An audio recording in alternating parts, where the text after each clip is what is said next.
Bine ați venit, dragilor, din Zodia Scorpion, oriunde v-ați afla în această lume. Sunt încântată, ca de obicei, să fim din nou împreună la o nouă lectură pentru perioada, mai degrabă zis pentru ultima perioadă a lunii martie. Mai precis, de pe 23 martie până pe 31 martie.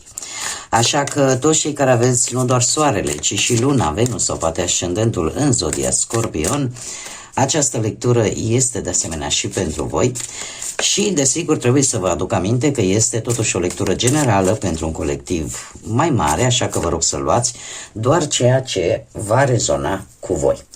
Și înainte de a începe lectura pentru voi, dragilor din Zodia Scorpion, vreau să vă mulțumesc tuturor celor care de fiecare dată sunteți aici, care mă susțineți prin comentarii, prin gesturi de apreciere și prin gândurile voastre care vin din partea voastră. Așa că mii de mulțumiri tuturor. Și dacă sunteți aici pentru prima dată, vă urez un cald bun venit și dacă la finalul lecturii simțiți că ați rezonat, că mesajele poate v-au adus claritate, ghidare sau liniște interioară, eu vă invit cu mare drag să vă abonați și să susțineți acest canal printr-un simplu like. Sunt gesturi gratuite, nu costă nimic decât unicul lucru necesar este decât dorința fiecăruia dintre voi. Și acum haideți să vedem ce este important de știut pentru dragii mei din Scorpion în perioada 23-31 martie. Să vedem.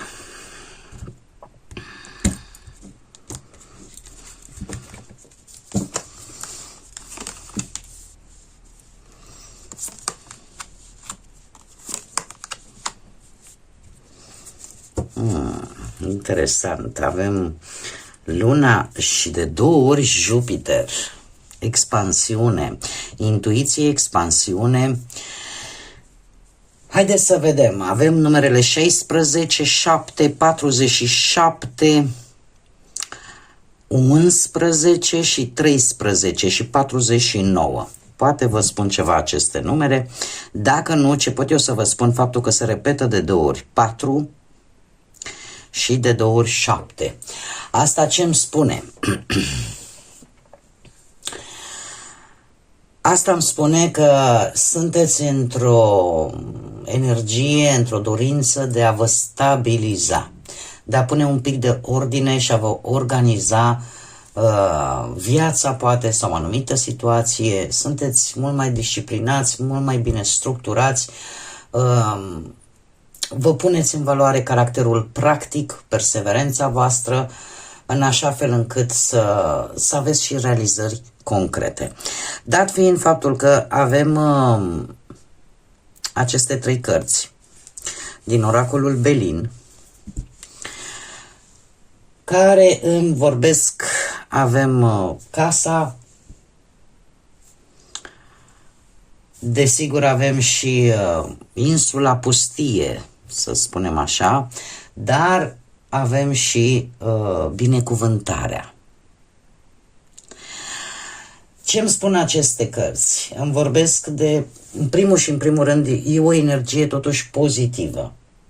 De ce? Pentru că îmi vorbește de un refugiu, de senzația de a vă refugia, de a avea propria voastră intimitate, de a avea propria voastră siguranță, poate propria voastră casă, poate simțiți nevoia să vă acomodați mult mai bine într-un loc sau pur și simplu vă refugiați poate în locuri cât mai puțin aglomerate în a vă alina ceva care poate v-a deranjat. Poate că veți petrece și mai mult timp sau simțiți nevoia să petreceți mai mult timp acasă, în locul acela al vostru intim. Desigur, insula pustie vine și ea cu, nu știu, poate cu un gând care, indiferent cât de mult ați încercat, parcă nu vă iese, parcă eșuează. Și tind să cred, ori poate unii dintre voi aveți senzația aia de neputință, de singurătate, de, nu știu, parcă nimic nu vă dă rezultate. Și aveți uneori E ca și cum te-ai lupta cu morile de vânt. Și parcă nimic nu vă iese așa cum v-ați dori voi. Și aveți tentația asta de a abandona. Dar avem și binecuvântarea. Binecuvântarea care e singura carte negativă, da? Insula pustie, restul, ambele sunt pozitive. Ceea ce ameliorează foarte mult și o să vedeți imediat cum se vor schimba lucrurile. Binecuvântarea ne vorbește de pozitivitate, de protecție divină, de faptul că aveți acea vocație, posibil să vă apară chiar o schimbare favorabilă care să vă scoată din această tendință de a abandona ceva care, indiferent cât de mult v-ați fi forțat, parcă nu vă ieșea. Dar haideți să vedem acum și ce ne spune tarotul alături de aceste cărți. Ce vine pentru dragii mei din Scorpion în perioada 23-31 martie?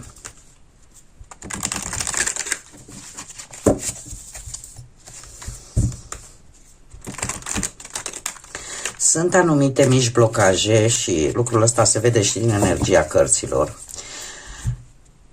Senzația asta de care vă pot bloca și poate chiar senzația de neputință să fie un blocaj pentru voi.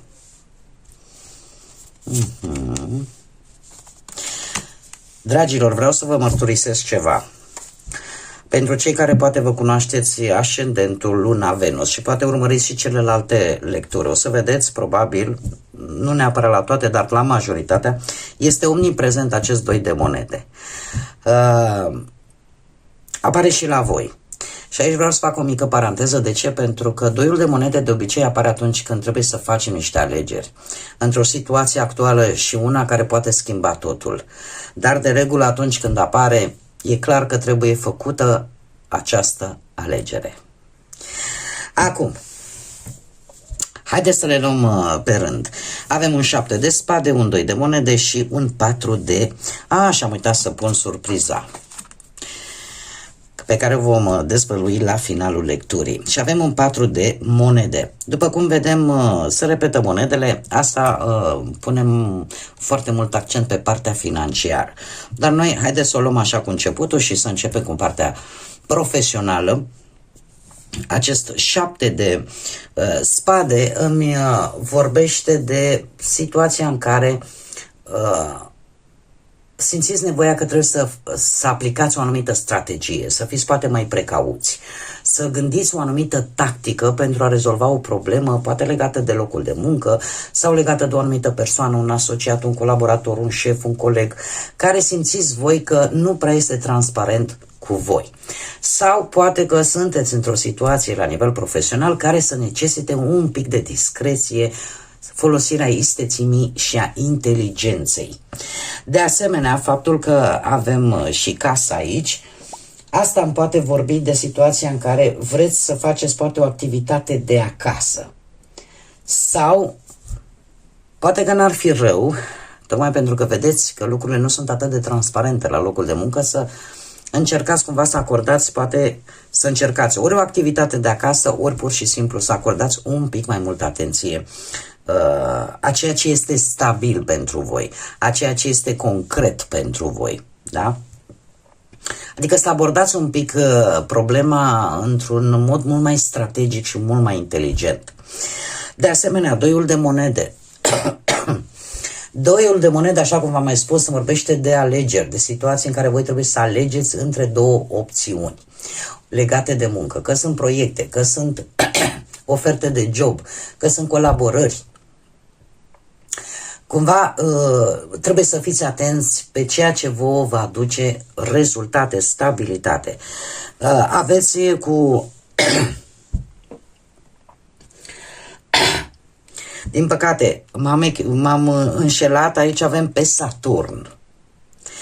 Îl avem pe Saturn și atunci se schimbă un pic calimera. De ce? Pentru că Saturn ne vorbește de lecții de viață, de lucruri care poate se repetă de-a lungul timpului și la care voi va trebui la un moment dat ori să vă însușiți lecția respectivă, ori pur și simplu să încercați să nu mai repetați acele lucruri care vin în viața voastră. De asemenea, Saturn vine și cu foarte multă disciplină, cu responsabilitate.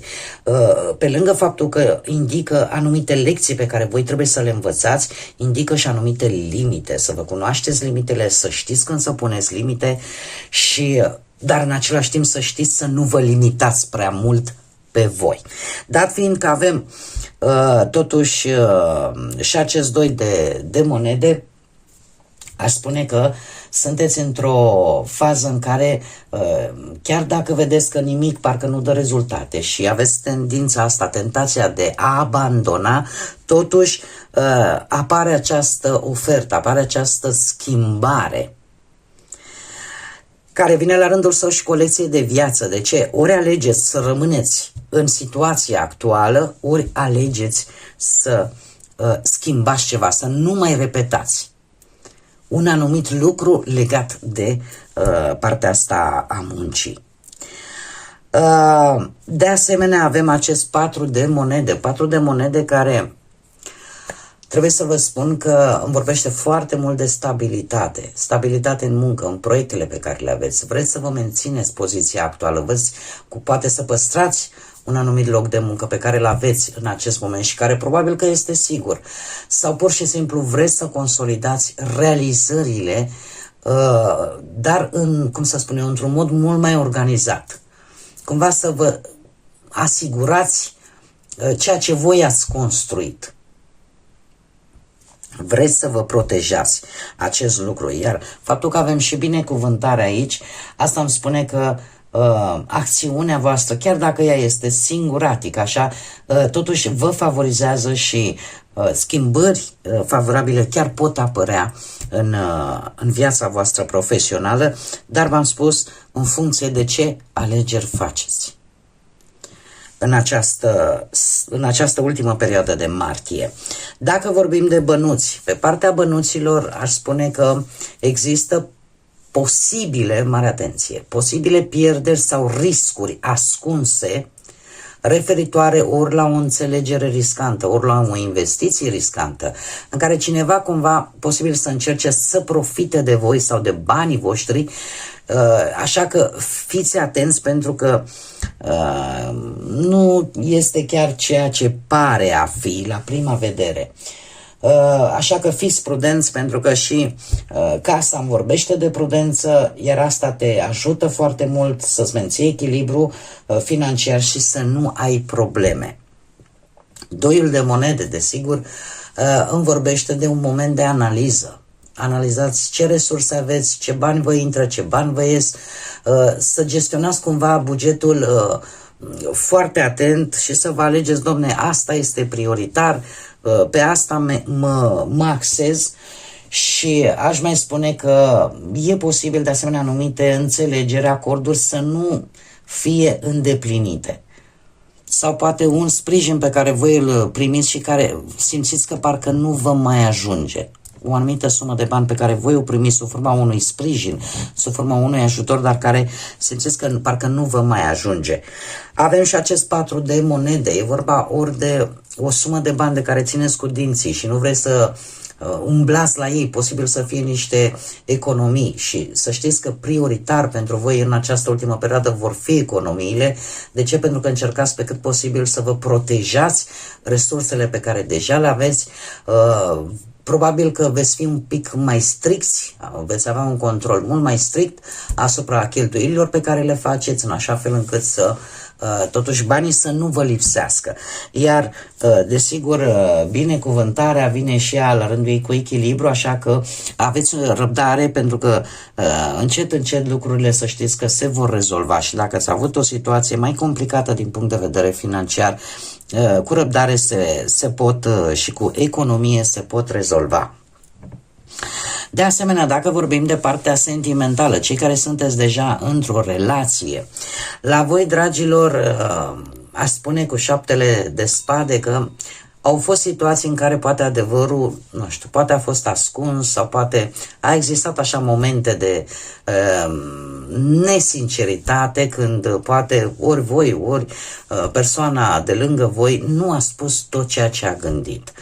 E posibil să apară tot felul de tentații, tot felul de alegeri destul de dificile legate poate de fidelitatea dintre voi sau de cum vă împărțiți responsabilitatea unul cu celălalt. Asta aduce totuși, afectează un pic căminul, armonia, un pic stabilitatea și desigur doiul de monede vine și el cu nevoia de a echilibra nevoile voastre, dar și nevoile celui de lângă voi. Apar, de exemplu, nu știu, mai degrabă aș spune niște discuții legate de partea financiară, care, uite, eu aduc cu tare lucru, eu rezolv cu tare problemă, adică e și un, cum să spun eu, fiecare începe să vadă, de fapt, ce responsabilități are în relație, în cuplu, ce aport își aduce în cuplu. Iar insula pustie la voi, dragilor, aș spune că toate aceste lucruri, aceste discuții, care în mare parte posibil să fie pe zona asta financiară sau din cauza banilor, să ducă la o lipsă de comunicare și cumva relația să devină ușor superficială și să nu fie tocmai ceea ce trebuie. Acum, de asemenea, mai pot apărea discuții în cuplu pe probleme de sterilitate, pe probleme, cineva își dorește poate un copil și aici există o problemă legată de acest lucru.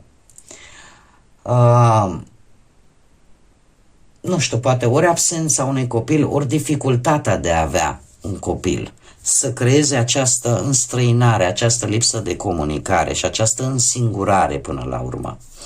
Totuși să știți că cu 4 de monede și cartea Binecuvântarea, aș zice că totuși relația, chiar dacă uneori este mai rigidă și se pune accentul mai mult pe siguranță și confort, pe casă, pe bani, pe planuri comune, concrete, totuși e un moment destul de bun în care voi să vă creați un mediu sigur și să vă creați un mediu stabil în relația voastră. Binecuvântarea, de fapt, vine cu această energie pozitivă în care îți spune că totuși voi aveți sentimente profunde, puteți avea liniște, puteți avea pace. Și eu aș mai spune că aveți o anumită protecție divină. Și chiar o schimbare favorabilă poate să apară în relația voastră în așa fel încât lucrurile totuși să, de ce nu, poate chiar și o minune, să zicem, care totuși să schimbe un pic datele problemei într-un mod pozitiv. Cei care sunteți singurei, voi, dragilor, e posibil ca voi să fiți mai atenți la anumite persoane sau la anumite situații în care simțiți că nu vi se spune tot adevărul. E posibil să să puneți ochii așa pe cineva, dar care simțiți oarecum că nu prea este sinceră cu voi. Și de obicei, când, chiar dacă apare tentația de a profita de această șansă, totuși dacă nu este clar, parcă e nevoie de mai mult, să spunem așa, e nevoie de ceva mai mult. Aveți într-adevăr o sensibilitate destul de puternică în această perioadă, dar în același timp și intuiția vă ajută și vă spun aici ceva nu e cum trebuie. Avem un 2 de monede. Pentru cei singurei, acest 2 de monede îmi vorbește de posibilitatea să apară alegeri între două persoane, două oportunități de relație. E posibil una dintre ele să vină chiar prin intermediul unor cunoscuți comuni, prieteni, amici, familiari, dar de asemenea posibil să apară totuși senzația asta de singurătate, nu doar fizică, cât și sentimentală. Parcă parcă nu e ce trebuie. În final, totuși, cu 4 de monede aici, aș spune că sunteți mai precauți, sunteți mai atenți pe cine permite să intre în viața voastră și, de obicei, probabil că preferința voastră este înclinată mai mult către persoanele stabile, către persoanele responsabile, serioase și eu aș spune că, de fapt, nu faceți altceva în această perioadă decât să vă protejați inima și să vă asigurați că, chiar dacă veți intra într-o relație viitoare, acea relație să fie ceea ce trebuie. Desigur, și unii dintre voi în această perioadă aveți nu știu dacă vă rugați sau intenționați să mergeți în locuri de cult. De ce? Pentru că aveți o inclinație foarte mare către spiritual, către această conexiune cu spiritualitatea, cu divinitatea, cu universul până la urmă, da? Pentru cei care care nu aveți genul ăsta de credință. Care este surpriza, dragii mei, pentru voi, nebunul? Surpriza pentru voi în această ultimă perioadă de martie aduce într-adevăr începuturi noi, dar aduce acele începuturi noi în care voi prindeți curaj, în care simțiți nevoia de libertate, simțiți nevoia să explorați lucruri noi. Posibil ca unii dintre voi să încercați, nu știu, poate joburi sau proiecte noi, parcă fără teamă, fără, nu știu, sunteți inclinați să faceți chiar și muncă voluntară, poate, sau să începeți, nu știu, un proiect total neobișnuit la care poate nici voi nu v-ați fi așteptat. Poate începeți să participați la tot felul de cursuri, să învățați, nu știu, ceva complet diferit ce poate nu ați făcut până acum. De asemenea, apare și o colaborare nouă cu oameni noi care pe plan profesional chiar vă pot, cum să spun eu, e cam 50-50, pentru că nu știți de fapt la ce dacă aceste colaborări, dacă tot ceea ce faceți voi acum vor avea o finalitate bună sau nu, dar sunteți dispuși să riscați, simțiți că aveți această energie că trebuie să faceți ceva. Dacă vorbim de bănuți, nebunul de asemenea vine și el cu, nu știu, poate vă gândiți să scoateți niște bani din, cum am mai spus, din lucruri care le faceți voi, care le produceți voi. Nu știu, poate să fie obiecte de artă, poate să fie și mici bijuterii sau vreți să lucrați pe rețelele astea de socializare. Puteți să vă deschideți un canal sau un blog sau să monetizați ceva sau să călătoriți și într-o călătorie pur și simplu să aveți așa o epifanie și să spuneți, mamă, ce idee bună mi-a venit și din asta pot să fac bănuți. Dar cumva faceți ceea ce simțiți. Pe de altă parte, dacă vorbim de relațiile voastre, se pare că sunteți dispuși să adăugați un pic de prospețime în relației voastre, prin, nu știu, că faceți mici surprize, că vă hotărâți brusc, hai să facem o mică excursie, să mergem nu știu în ce loc. Scurt, da? Nu neapărat ceva de anvergură, sau să faceți activități neobișnuite și asta vă ajută să comunicați mai sincer cu celălalt și în felul ăsta spontan vă ajută pe voi să spuneți ceea ce vă doriți, să faceți ceea ce voi simțiți. Dacă vorbim, de exemplu, pentru cei singurei, aș spune că sunteți un explorator, o exploratoare în această perioadă, pentru că sunteți doritori să aveți întâlniri noi, să faceți activități noi și lucrul ăsta o să vă ajute să cunoașteți tot felul de oameni diferiți. Acum trebuie să vă mai spun, nebunul este guvernat de către Uranos și ca și zodie i s-ar potrivi desigur Vărsătorul. Poate că unii dintre voi aveți și ca și ascendent poate această zodie, dar vis-a-vis de această planetă Uranus, trebuie să vă spun că Uranus reprezintă inovația, schimbarea.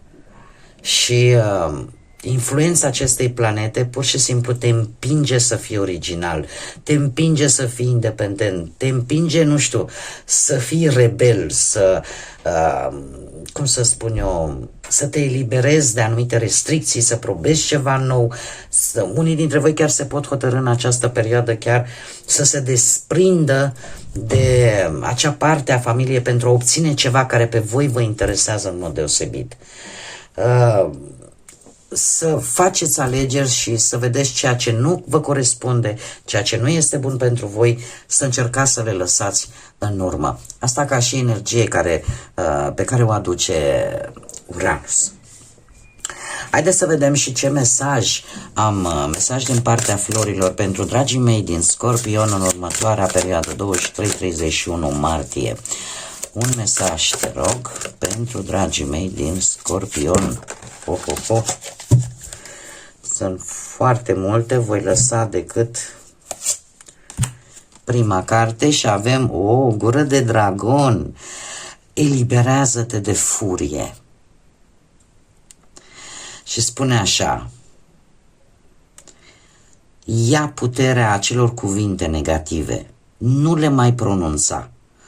Vorbește dinăuntrul tău, din acel eu superior. Fă tot posibilul să comunici cu calm și cu afecțiune. Un lucru important, probabil pentru voi în această perioadă, să vă puteți elibera de anumite energii negative, de anumite furii, de anumite răzbunări, poate, de anumite energii negative pe care le-ați tot strâns de-a lungul timpului, poate, sau în ultima perioadă și încercați să nici măcar să nu le mai pronunțați, că sunt nume de persoane, că sunt cuvinte care v-au rănit. Încercați să nu vă mai gândiți la ele și chiar dacă o să fie un pic mai lung această lectură, vă dau un exemplu concret, real, pe care eu l-am aplicat. Și într-un mic rezumat, așa o să vă spun, în momentul în care mama mea a murit, eu aveam 17 ani și eram o fată tânără din București, care înjuram ca birjarul și că, așa era în București și lucrul cel mai important, dădeam răului. Și mama mea săraca pe patul de moarte un singur lucru mi-a cerut: să încetez să mai fac acest lucru. Și ceea ce mi-a spus ea mie, vă spun și eu vouă, mi-a spus așa: de ce nu-L chem pe Dumnezeu și îl chem pe la rău? Pentru că tu nu ai nevoie de El. Vreau să vă spun că din momentul ăla, Mahalagioica din mine a pierit pur și simplu. Credeți-mă, de la 17 ani am o vârstă și am impus această regulă și copiilor mei și familiei mele. Noi nu dăm răului, copiii mei nu dă răului, nu-l chemăm și să știți că probabil că și voi la rândul vostru, eu nu vă spun că trebuie să faceți ca mine. V-am dat un exemplu ca să înțelegeți de fapt despre ce e vorba în acest mesaj. Haideți să chemăm ceea ce este pozitiv în viața noastră. Haideți să gândim, să exprimăm lucruri pozitive, ca ele să se întoarcă la noi înzecit. Cred că de fapt asta este esența acestui mesaj.